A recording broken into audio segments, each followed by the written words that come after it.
Hello everyone. ये 2020 में IIT jam में पूछा हुआ था और सेक्शन ए का क्वेश्चन है। बहुत इजी क्वेश्चन है, पूरा का पूरा कॉन्सेप्चुअल बेस्ड है। मोनोटोनिकली इंक्रीजिंग और मोनोटोनिकली डिक्रीजिंग के बेस्ड पर ये क्वेश्चन पूछा हुआ है। नाउ दो टर्म्स यूज की जाती हैं, एक तो मोनोटोन और एक स्ट्रिक्टली मोनोटोन। ठीक, मोनोटोन और स्ट्रिक्टली मोनोटोन।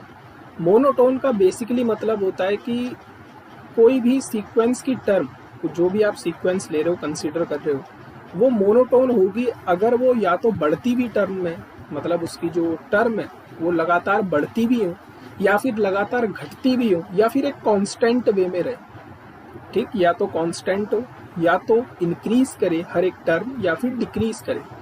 बट जब हम स्ट्रिक्टली की बात करते हैं, स्ट्रिक्टली मोनोटोन, देन इस केस में कांस्टेंट नहीं रहती है, या तो सीक्वेंस लगातार बढ़ेगी या फिर सीक्वेंस लगातार घटेगी। यहाँ पर हमारे पास एक सीक्वेंस गिवन है 1 + -1 की पावर n बाई n और n नेचुरल नंबर से आ रहा है। तो कह रहा है कि ये मोनोटोनिकली इंक्रीजिंग है, मोनोटोनिकली डिक्रीजिंग है, 1 पे कन्वर्ज करेगी।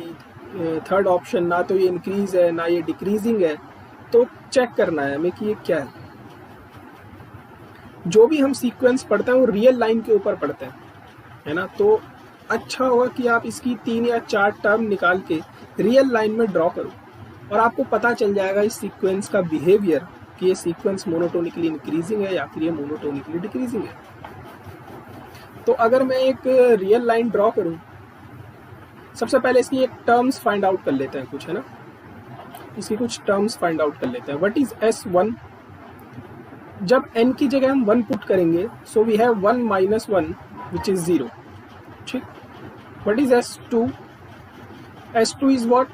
1 + 1 by 2. -1 की पावर 2 is 1 and n की जगह 2. So 1 + 1 by 2. So this we have 3 by 2. This is 1.5. Now what is S3? This is 1 - 1 by 3.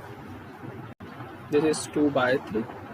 This thing I think 0.6 something. जैसे ही आप real line draw करोगे तो मोनोटोन का मतलब है या तो सीक्वेंस की टर्म बढ़ती भी हो या फिर सीक्वेंस की टर्म घटती भी हो या फिर कांस्टेंट रहे। ऐसी सीक्वेंस मोनोटोन सीक्वेंस कहलाती है। जब आपने इसकी पहली टर्म देखी हो, पहली टर्म कहाँ पर है? 0 पर। S1 is 0।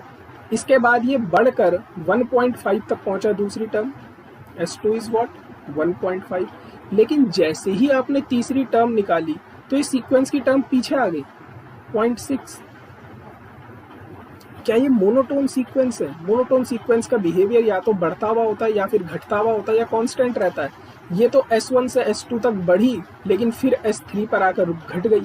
देन आप S4 निकालोगे, बढ़ेगी फिर घटेगी।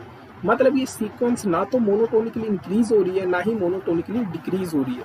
तो फर्स्ट और सेकेंड ऑप्शन तो डिस्कार्डेड, सिंपल। नाउ हमें क्या फाइंड आउट करना है?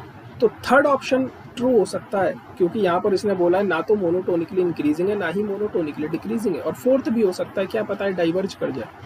तो अब हमारा काम है लिमिट फाइंड आउट करना, क्योंकि हमें चेक करना है क्या ये कन्वर्ज करेगी 1 पर या नहीं। So simple, just apply limit n approaches to infinity 1 + -1 raised to the power n by n. Apply algebra of limit. So limit n approaches to infinity 1 plus limit n approaches to infinity -1 raised to the power n by n. As n approaches to infinity 1 कहाँ पर approach करेगा? 1 पर ही करेगा। Plus -1 की power n, जैसे जैसे n की value आप बढ़ाते रहोगे ये ऑसिलेट करता रहेगा 1 - 1 1 - 1 एंड समथिंग अपॉन इन्फिनिटी। ये इन्फिनिटी पर जाएगा, ये n इन्फिनिटी पर अप्रोच कर रहा है और ऊपर वाला जो -1 की पावर n है वो ऑसिलेट कर रहा है 1 और -1 के बीच में। तो something upon infinity is 0। So this is 1। तो third option is correct. This sequence is neither monotonically increasing nor monotonically decreasing but it converges to 1. तो easy क्वेश्चन था, easy था। नेक्स्ट एक 2018 के क्वेश्चन के साथ मिलेंगे आईआईटी जैम में नेक्स्ट लेक्चर में। बहुत प्यारा क्वेश्चन है, इंटीरियर पॉइंट के ऊपर बेस्ड है। तब तक के लिए thank you so much and तैयारी करते रहो, एग्ज़ाम आने वाला है। Bye bye, see you soon.